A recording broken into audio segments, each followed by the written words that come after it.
नमस्कार, स्वागत है आपका आवाज समाचार में। मैं हूं आपके साथ दीपाली नंदा। बुलेटिन में सबसे पहले आपको बताएंगे इस वक्त की बड़ी हेडलाइंस। इकोनॉमी के मौजूदा हालात को लेकर आज शाम अर्थशास्त्रियों के साथ बैठक कर सकते हैं प्रधानमंत्री नरेंद्र मोदी। बैठक में वित्त मंत्री निर्मला सीतारमण और नीति आयोग के अधिकारी हो सकते हैं शामिल। सीएनबीसी आवाज एक्सक्लूसिव। जीएसटी में बड़े रिफॉर्म को लेकर मंथन शुरू। 2 दरों वाले जीएसटी पर 20 और 21 अगस्त को जीओएम की अहम बैठक, आम राय बनाने की होगी कोशिश। जीएसटी काउंसिल की बैठक में लग सकती है मोहर। जीएसटी रिफॉर्म के ऐलान ने बाजार में बढ़ा जोर। सेंसेक्स निफ्टी अच्छी बढ़त के साथ बंद। Mid cap small cap shares में भी खरीदारी। ऑटो कंजम्पशन से जुड़े शेयर्स में तेजी। महाराष्ट्र के कई जिलों में मूसलाधार बारिश ने बढ़ाई मुसीबत। मुंबई में जगह जगह सड़कों पर भरा पानी। ट्रैफिक की धीमी पड़ी रफ्तार। रेड अलर्ट के बाद स्कूलों को बंद रखने के निर्देश। अगले 2 दिन मुंबई, ठाणे, रायगढ़ में बारिश का रेड अलर्ट। चीन के विदेश मंत्री वांग यी आज आएंगे भारत। विदेश मंत्री जयशंकर और एनएसए अजीत डोभाल से होगी मुलाकात। प्रधानमंत्री नरेंद्र मोदी से भी मिलेंगे वांग यी। आज वॉशिंगटन डीसी में ट्रंप से मिलेंगे यूक्रेन के राष्ट्रपति जेलेंस्की। ट्रंप से रूस यूक्रेन युद्ध पर होगी बातचीत। जेलेंस्की के साथ जर्मनी, इटली, फ्रांस और इंग्लैंड के राष्ट्राध्यक्ष भी रहेंगे मौजूद। बिहार में राहुल गांधी की वोटर अधिकार यात्रा का दूसरा दिन आज औरंगाबाद के कुटुंबा से हुई शुरुआत। बीजेपी ने साधा निशाना, कहा जहां मुस्लिम आबादी ज्यादा वहां राहुल गांधी की यात्रा। ऑनलाइन शॉपिंग में फेक रिव्यू पर सरकार हुई सख्त। ई कॉमर्स कंपनियों को जांच कर हटाने के आदेश। कड़े नियम लागू करने की चेतावनी।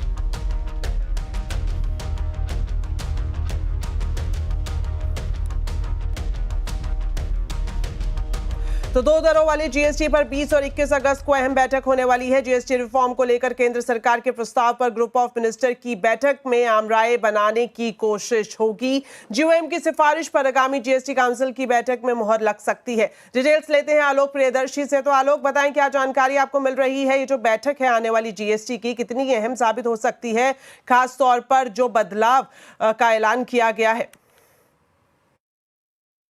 बिल्कुल, देखिए, जो अभी केंद्र सरकार की तरफ से जीएसटी को लेकर जो प्रपोजल दिया गया है, जिसमें बड़ी बात यह है कि 2 मुख्य दरें होंगी जीएसटी की और इसके अलावा बहुत सारी चीजों पर दरों में कटौती कर दी गई है।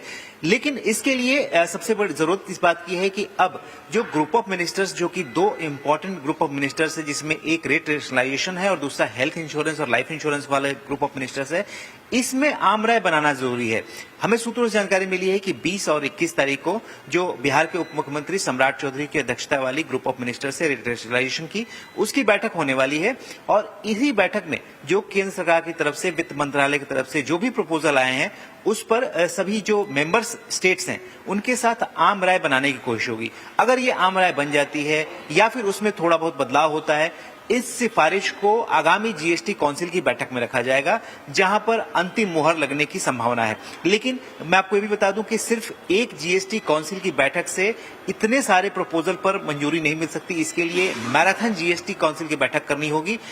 हो सकता है कि 1 से ज्यादा या 2 से भी ज्यादा जीएसटी काउंसिल की बैठक करनी पड़े। तमाम जितने भी प्रपोजल्स वित्त मंत्रालय की तरफ से जीएसटी रिफॉर्म्स को लेकर सौंपी गई है, क्योंकि सीधे सीधे केंद्र सरकार की तरफ से प्रपोजल आए हैं, लिहाजा इसको जीएसटी काउंसिल में नहीं भेजा जा सकता था, इसलिए जीओएम के रूट के जरिए इसको भेजा जाएगा। तो लिहाजा आगामी जीएसटी काउंसिल की जो बैठकें होने वाली हैं उन पर नजर रहेगी, क्योंकि वहीं पर इन तमाम प्रपोजल्स पर हरी झंडी मिलने की संभावना है। शुक्रिया आलोक इस पूरी जानकारी के लिए। चलिए बढ़ते हैं और आगे और आपको बता दें इस वक्त की बड़ी खबर। 15 अगस्त को प्रधानमंत्री मोदी के ऐलान के बाद इकोनॉमिक रिफॉर्म्स को लेकर गहमा गहमी काफी तेज हो गई है। सीएनबीसी आवाज को मिली एक्सक्लूसिव जानकारी के मुताबिक आज शाम प्रधानमंत्री नरेंद्र मोदी और शास्त्रियों के साथ बैठक कर सकते हैं। तो ये बड़ी जानकारी इस वक्त हमें मिल रही है। सीएनबीसी आवाज की एक्सक्लूसिव खबर आपको बता रहे हैं और किन मुद्दों पर चर्चा की जा सकती है, क्या कुछ बातचीत रहेगी, इसको जानते हैं। हमारे वरिष्ठ सहयोगी लक्ष्मण रॉय हमारे साथ लाइव जुड़ गए हैं। तो लक्ष्मण जी, 15 अगस्त को जिस तरह से प्रधानमंत्री ने लाल किले के प्राचीर से बड़े ऐलान किए हैं और अब ये जो आपने एक्सक्लूसिव जानकारी दी है कि शाम को अर्थशास्त्रियों के साथ बैठक होने जा रही है, कितनी इंपॉर्टेंट ये बैठक मानी जा सकती है, खासतौर पर बड़े ऐलानों के बाद? देखिए, ये बैठक काफ़ी महत्वपूर्ण मानी जा रही है 3 वजह से। पहली वजह तो ये है कि जिस तरीके से 15 अगस्त को प्रधानमंत्री ने जो ऐलान किए, सिर्फ जीएसटी का ऐलान नहीं किया, उन्होंने एक नेक्स्ट जनरेशन रिफॉर्म की बात की, नेक्स्ट जनरेशन रिफॉर्म के लिए टास्क फोर्स बनाने की बात की, आत्मनिर्भरता की बात की। तो उन सारी चीज़ों पर कैसे आगे बढ़ना है, ज़मीन पर चीज़ों को कैसे ले जानी है, इसको लेकर के रणनीति बनाई जा सकती है। इस बैठक में इस पर चर्चा होनी है। दूसरी महत्वपूर्ण बात, जिस तरीके से अंतर्राष्ट्रीय हालात तेज़ी से बदल रहे हैं, उन बदलते अंतर्राष्ट्रीय हालात में भारत दुनिया के सबसे तेज अर्थव्यवस्था तो है ही, लेकिन इसको और कैसे जान फूकी जाए और इसमें क्या कुछ बड़े कदम उठाए जा सकते हैं, और इसको लेकर के इस बैठक में चर्चा होनी है। तीसरी महत्वपूर्ण बात यह है कि इस बैठक के जरिए जीएसटी के असर को, चूँकि जीएसटी एक बड़े रिफॉर्म की बात यहाँ पे की गई है, जीएसटी के असर को कैसे देखा जा रहा है और क्या कुछ किया जा सकता है, जिसमें एक जो बड़ा ऐलान किया गया था कि टास्क फोर्स बनाया जाएगा स्ट्रक्चरल नेक्स्ट जनरेशन रिफॉर्म के लिए। टास्क फोर्स के क्या शर्तें होनी चाहिए, उसमें क्या रणनीति होनी चाहिए, कैसे व्यवस्था में अलग अलग जो अड़चन है उसको दूर किया जाए, इन सारे मुद्दों पर चर्चा होनी है। इसलिए बैठक काफ़ी महत्वपूर्ण मानी जा रही है। इस बैठक में देश के नामी गिरामी अर्थशास्त्री हैं, प्रधानमंत्री आर्थिक सलाहकार परिषद के अर्थशास्त्री हैं, वित्त मंत्री निर्मला सीतारमण इसमें जा सकती हैं, नीति आयोग के वरिष्ठ अधिकारी इसमें जा सकते हैं, और इस बैठक के बाद एक रोड मैप निकलता हुआ आपको दिखेगा। जी, शुक्रिया लक्ष्मण जी इस एक्सक्लूसिव जानकारी के लिए। चलिए बढ़ते हैं आगे और बात करते हैं शेयर बाजार की। जीएसटी रिफॉर्म के ऐलान ने बाजार में जोश भर दिया। आज बाजार में चारों तरफ हरियाली दिखी। सेंसेक्स निफ्टी अच्छी बढ़त के साथ बंद हुए। कैसा रहा बाजार में कारोबार, बता रही हैं कंचन नौटियाल।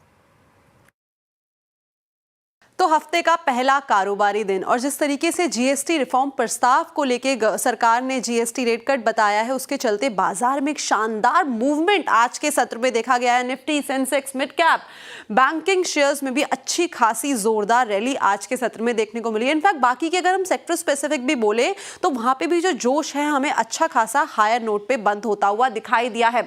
अब बात करते हैं कि स्टॉक स्पेसिफिक एक्शन किस तरीके का रहा है। देखिए, ऑटो शेयर्स में अच्छी खासी तेजी, बिकॉज अनुमान ये लगाया जा रहा है कि जो 28% जीएसटी है वो कट के हो जाएगा अब 18%। जिसके बाद मारुति सुजुकी में अच्छा खासा इजाफा, hero MotoCorp, Bajaj finance, Nestle India, FMCG pack भी जोरों शोरों से आज कामकाज करता हुआ नजर आया। लूजिंग पॉकेट की बात कर लेते हैं कि आईटीसी, यहाँ पे सिगरेट को लेके कुछ रिफॉर्म्स किए गए हैं। यहाँ पे जीएसटी स्लैब जो है वो बढ़ाया जा सकता है। जिसके बाद यहाँ पे कमजोरी लार्सन एंड ट्यूब्रो, इटर्न और टेक महिंद्रा में आज थोड़ा सा जो प्रेशर है वो बाउंड अप होता हुआ नजर आया है। मिड कैप की बात करते हैं, अशोक लेलैंड, यहाँ पे अच्छे नंबर्स थे। अच्छे नंबर्स के साथ साथ जो जीएसटी के ऊपर प्रस्ताव आया है, अपोलो टायर्स, एस्कॉर्ट क्यूबोटा और वोल्टास में भी अच्छी खासी शानदार रैली देखने को मिली है, बिकॉज व्हाइट गुड्स में भी माना जा रहा है जो जीएसटी रेट कट है वो देखने को मिल सकता है। लूजिंग स्ट्रिक में बात कर लेते हैं, सुजलॉन एनर्जी 3.5% का डाउनसाइड, कल्याण ज्वेलर्स में 3.25% की, बिकॉज ज्वेलरी और डायमंड सेगमेंट में जो जीएसटी रेट है वो बढ़ाया जा सकता है। टोरेंट पावर और एचपीसीएल आज थोड़े से प्रेशर के साथ बंद होते हुए नजर आए हैं, लेकिन आजादी के बाद जो आज पहला सेशन हमें देखने को मिला है मार्केट का, वो काफी ज्यादा शानदार देखने को मिला है। तो 79वें स्वतंत्रता दिवस पर प्रधानमंत्री नरेंद्र मोदी ने लाल किले से बड़ा ऐलान किया। उन्होंने कहा कि इस दिवाली पर सरकार जीएसटी रिफॉर्म के जरिए लोगों को बड़ा गिफ्ट देगी। सरकार 4 जीएसटी दरों को घटाकर 2 करने की तैयारी कर रही है और इसके बाद क्या कुछ सस्ता होगा, क्या महंगा होगा, बता रहे हैं हमारे economic policy editor Lakshman Roy. हर कोई कह रहा है कि इस दिवाली जीएसटी के तौर पर आपको गिफ्ट मिलने वाला है। हम आपको बताएं कि वो गिफ्ट आखिर क्या होने वाला है। तो अभी जीएसटी में 5%, 12%, 18%, 28% अलग अलग 4 टैक्स की दरें लगती हैं। कुछ पे 5 लगता है टैक्स, किस पे 28 पर लगता है। तो वो सारा कुछ अब खत्म हो जाएगा। इसकी जगह सिर्फ 2 टैक्स स्लैब होगा, यानी 5% और 18%, यानी कुछ पे लगेगा 5% तो कुछ पे लगेगा 18% जीएसटी। 12%, 28% वाला मामला ही खत्म हो जाएगा। अब आप पूछेंगे कि ये 12%, 18% वाला जो मामला है वो गया कहाँ उसका सामान? तो 12% जिन जिन सामान पर लगता था उनमें से 99% सामान पर जीएसटी 12% से घटकर सिर्फ 5% हो जाएगा। इसी तरीके से 18%, 28% वाले स्लैब में जो करीब 90% प्रोडक्ट हैं उस पर ड्यूटी घट करके, टैक्स घट करके सिर्फ 18% पे आ जाएगा। और ज़्यादातर जो सर्विसेज हैं उस पर आपको 28% जीएसटी लगता रहेगा। अब आप पूछेंगे सामान कौन कौन से सस्ते होंगे, तो वो आपको दिखाता हूँ। पैकेज्ड फूड खरीदते हो, मेडिसिन खरीदते हो, एजुकेशन के सामान खरीदते हो, तो अभी इस पर 5% जीएसटी देना पड़ता है। लेकिन जब ये फैसला लागू हो जाएगा तो या तो जीएसटी नहीं देना पड़ेगा, देना पड़ेगा तो सिर्फ और सिर्फ 5%। इस तरीके से इंश्योरेंस प्रीमियम अभी 18% जीएसटी देना पड़ता है, जब फैसला लागू हो जाएगा तो या तो जीएसटी नहीं देना पड़ेगा तो सिर्फ और सिर्फ 5% आपको देना पड़ेगा। TV, AC, fridge, washing machine Diwali में सबसे ज़्यादा खरीदा जाने वाला सामान है, उस पर अभी 28% जीएसटी लगता है, अब वो सिर्फ 18% लगेगा, यानी दिवाली से पहले हो सकता है चीज़ें बहुत सस्ती आपको मिल जाए। एक और चीज़ वो है आपको सीमेंट, घर बनाने में काम आता है, 28% जीएसटी लगता है, अभी आगे 18% जीएसटी लगाने का प्रस्ताव, यानी सीमेंट भी काफ़ी सस्ता हुआ, घर का रेनोवेशन भी करा सकते हैं, नया घर भी बना सकते हैं सस्ते में। बाइक खरीदना चाहते हैं, दिवाली में बाइक काफ़ी खरीदी जाती है, तो 350 सीसी से कम वाली बाइक पर भी 28% जीएसटी लगता है, फैसला हो गया तो सिर्फ 18% जीएसटी लगेगा।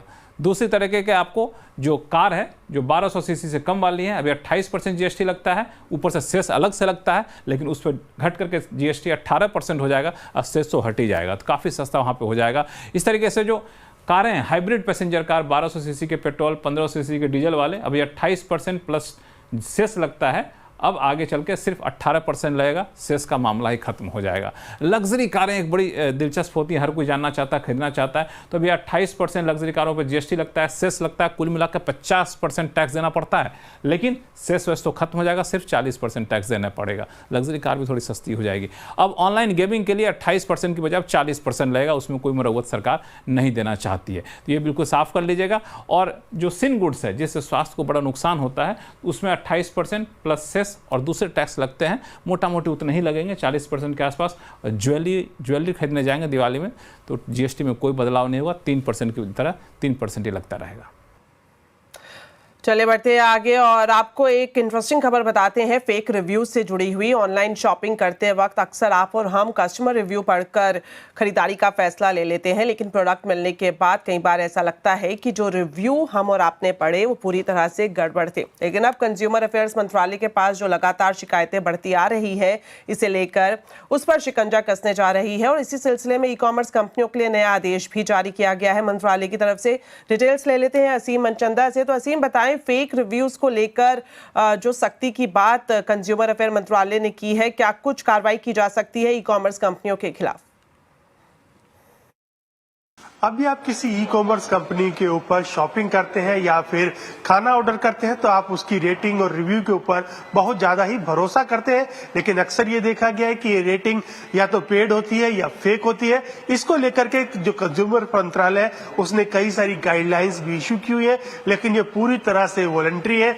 अभी हाल ही में ही एक सर्वे हुआ जिसमें ये पाया गया कि इसमें जो ई कॉमर्स कंपनी है उनकी वेबसाइट पर अभी भी बहुत सारे फेक रिव्यूज आ रहे हैं। तो जो कंज्यूमर मंत्रालय उसने सभी ई कॉमर्स कंपनियों को एक चेतावनी दी है कि आप अपने यहाँ से जितने भी फेक रिव्यूज हैं इनकी जांच कीजिए और इसको हटाने की शुरुआत कर दीजिए। अगर आप ऐसा नहीं करते हैं तो आपके ऊपर कार्रवाई की जा सकती है। हालांकि ये जो नॉर्म्स हैं ये रेटिंग के ये पूरी तरह से वॉलंटरी है, लेकिन सरकार इनको मैंडेटरी करने की भी तैयारी कर रही है। हालांकि अभी सरकार ने जितनी भी ई कॉमर्स कंपनियां हैं या फिर ऑनलाइन कंपनी है उनको एक चेतावनी जारी की है और कहा है कि आपके यहाँ जितने भी फेक रिव्यूज है, फेक रेटिंग्स है, उनको हटा लीजिए, अन्यथा हमको आगे बढ़कर के जो रेटिंग फ्रेमवर्क है इसको मैंडेटरी करना पड़ेगा। शुक्रिया असीम इस पूरी जानकारी के लिए। तो आज शाम कंज्यूमर अड्डा में हम इसी मुद्दे पर खास चर्चा करेंगे कि किस तरह से फेक रिव्यूज पर शिकंजा कसने की तैयारी सरकार कर रही है और ई कॉमर्स कंपनियों के लिए नए आदेश जारी किए गए हैं। जरूर देखिए फेक रिव्यू बड़ा इशू।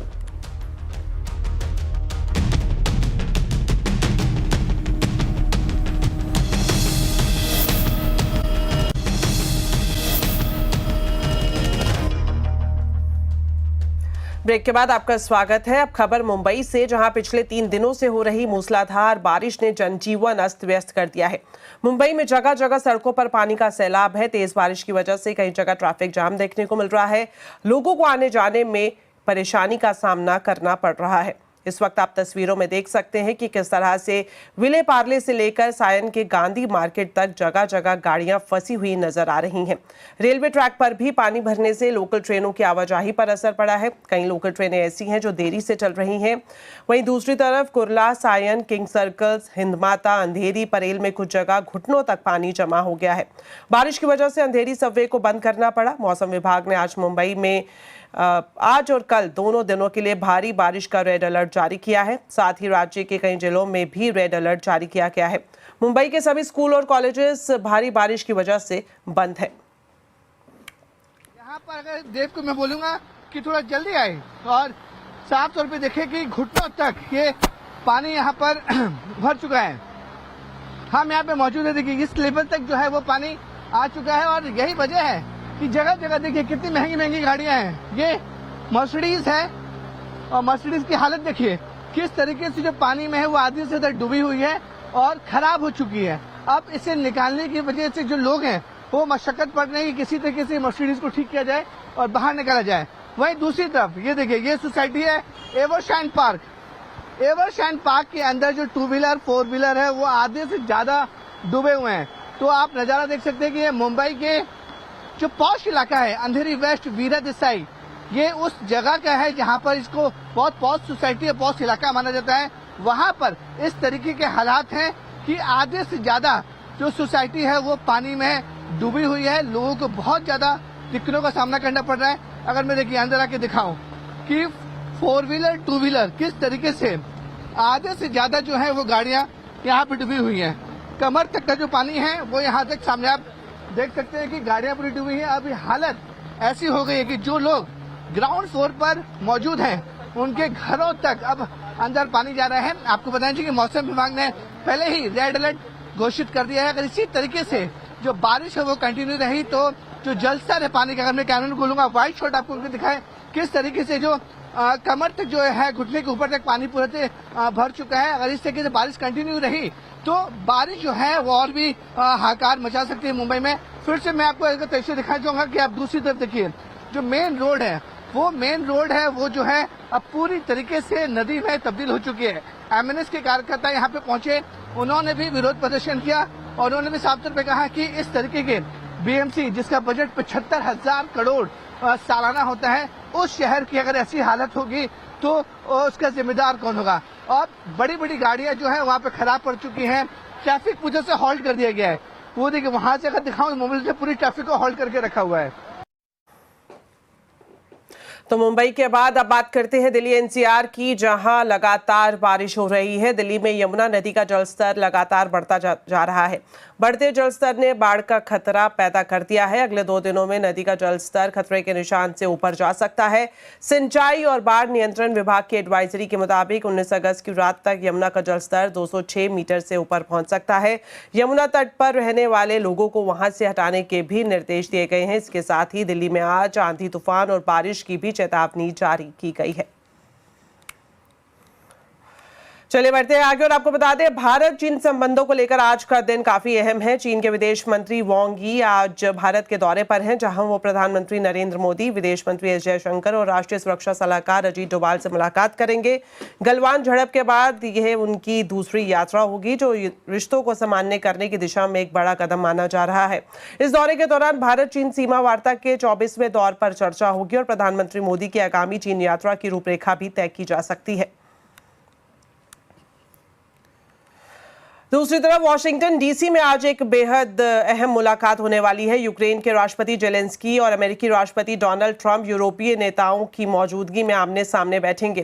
ब्रिटेन के पीएम कीयर स्टारमर, फ्रांस के राष्ट्रपति इमैनुअल मैक्रो, जर्मनी के चांसलर फ्रेडरिक मर्च और यूरोपियन यूनियन के अध्यक्ष उर्सुला वॉन डे लेयन की मौजूदगी में ये मुलाकात होगी। ये सभी नेता यूक्रेन का साथ देने आए हैं, लेकिन इस मुलाकात से पहले ट्रंप ने जेलेंस्की को जबरदस्त झटका दिया है। सोशल मीडिया प्लेटफॉर्म पर ट्रंप के ऐलान के पहले ही जेलेंस्की के हाथ पैर बांध दिए हैं। ट्रंप ने पोस्ट किया है कि जेलेंस्की अगर चाहते हैं तो फौरन युद्ध खत्म कर सकते हैं, वरना लड़ाई जारी रखें। 12 साल पहले ओबामा के जमाने में बिना एक भी गोली चलाए दिया हुआ क्राइमिया भी वापस नहीं मिलेगा और यूक्रेन नाटो में शामिल नहीं होगा। कुछ चीजें ऐसी हैं जो कभी नहीं बदलती। तो चलिए इसी के साथ फिलहाल इस बुलेटिन में इतना ही। आप खबरों पर अपडेट रहें, CNBC आवाज से जुड़े रहें हमारे सोशल मीडिया हैंडल्स के जरिए। नमस्कार।